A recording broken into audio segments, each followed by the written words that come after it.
Okay, when the communists took over in Russia and they abolished all churches, I'm sure that the atheists were real happy. But everybody got enslaved. The atheists got enslaved, the Christians got enslaved, the homosexuals got enslaved, the feminists got enslaved, the Christians got enslaved, everybody got enslaved. There's no discrimination. When there's a takeover, it takes over everyone.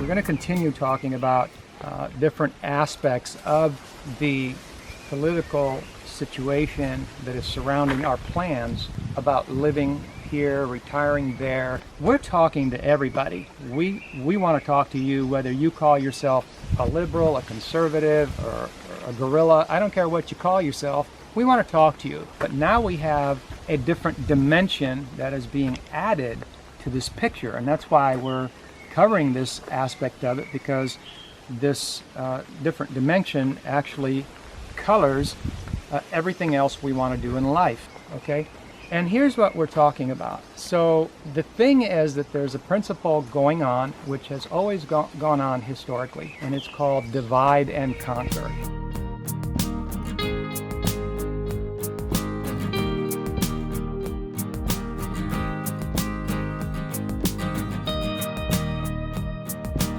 And so when you want to conquer someone, you can just try to take over militarily. But if that has failed in the past, then the next agenda would be to take over their minds.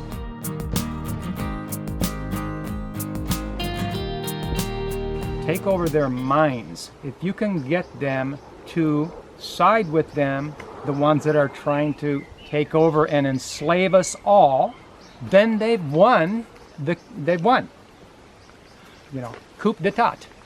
There's no discrimination. When there's a takeover, it takes over everyone.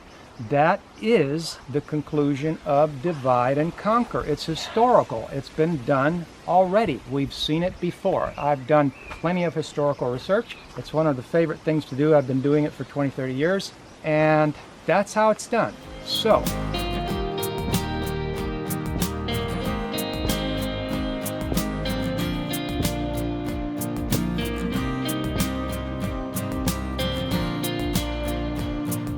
what we want to see from the media that we're not seeing, a lot of these partisan media that take sides, it's part of the divide and conquer plan, because when you're not getting the complete story and you're getting a partisan story, it's just part of this picture we just talked about that's trying to divide people on this side and that side.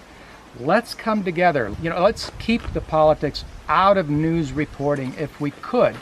If we can't, if the people aren't of a character enough to just be factual and honest about what's really happening, and they use this technique of divide and conquer and splitting people apart and taking sides, because when communists took over, when they take over, they don't care. Okay, they'll use your division for their own agenda. Okay, and that's how they are successful. That's how they accomplish their takeover.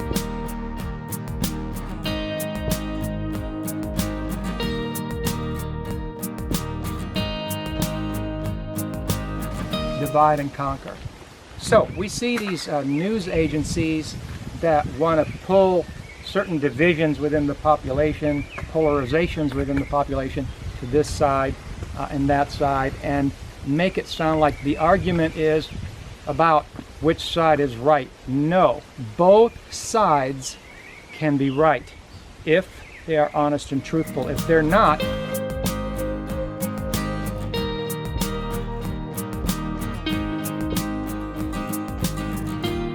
you know, think for yourself and start going outside of these entities. You take a look at some of these quote-unquote international entities that purport to make judgments about things for the entire world. Does that make sense to you? That makes no sense to me. The entire world is different peoples. This is why centralized power is bad, and it's very bad because it takes control of everybody, and it has more muscle and more power to do so. So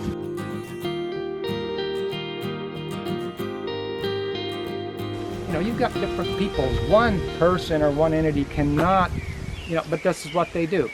And people, want to believe in these entities, and that's what they want you to do, is believe.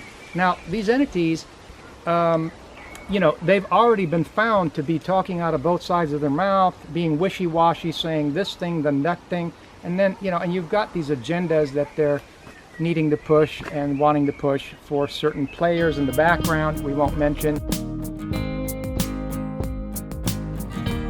And keeping us all in fear, and then saying, oh, you want it to go back to normal? Well, we're going to have to do this before we can do that. You've heard this narrative, right? And this is a MO. You're going to keep hearing this. You're going to keep hearing, oh, another scary pandemic, and then well, we can't get back to normal. People are going to protest, and you say, well, we can't, we're going to have to do something about it, and we have to pass more regulations, more control, more spying. And so freedom is lost. This is how freedom is lost. And when freedom is lost, we all lose our freedom. As I said earlier, regardless of your beliefs, we all come under this control. Therefore, it is imperative that we understand this concept so that we can be more united as a free people, regardless of your beliefs or your lifestyle choices or what have you. Because the biggest lie is that if you go along with this narrative, you're going to live in a world that's more like the way you would like it to be. And not caring about anybody else's freedom has never been a way to preserve your own freedom. We don't preserve our own freedom by being selfish and only caring about our own situation under a political environment. Only when we can all be a free people can freedom in the land really survive.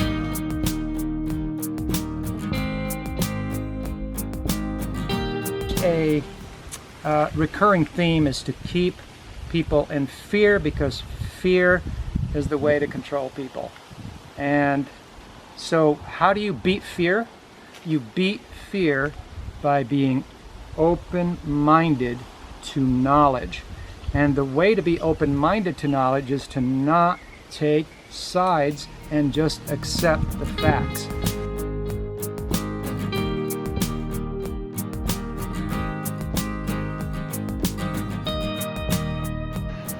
You look at throughout history the genocides, and if you have a foundation and a discerning eye, it all starts because one group elevates themselves above another group.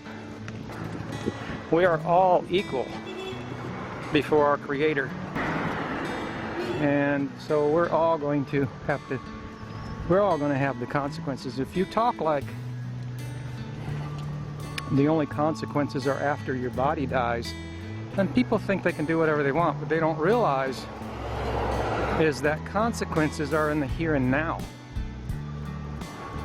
After your body dies, well, that's just stuff you got to add to it. Consequences in the here and now, in your life now, are based on what you put out.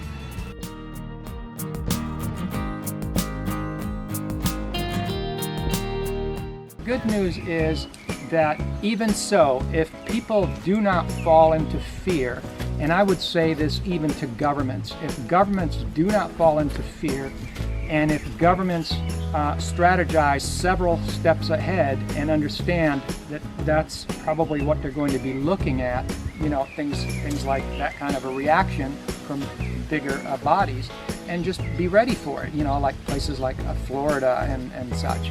So, and the people, the population can overcome demonization by talking to your neighbor and spreading the facts.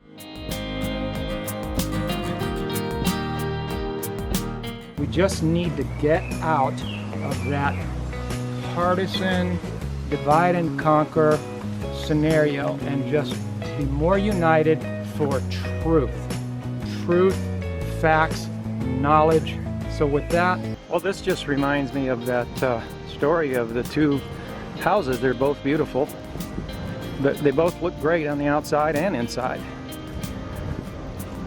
But the thing is that one of them is built on a foundation of rock. These houses are both beautiful. You're welcome to take up residence in any one of them, but you got to understand, one of them's built on sand.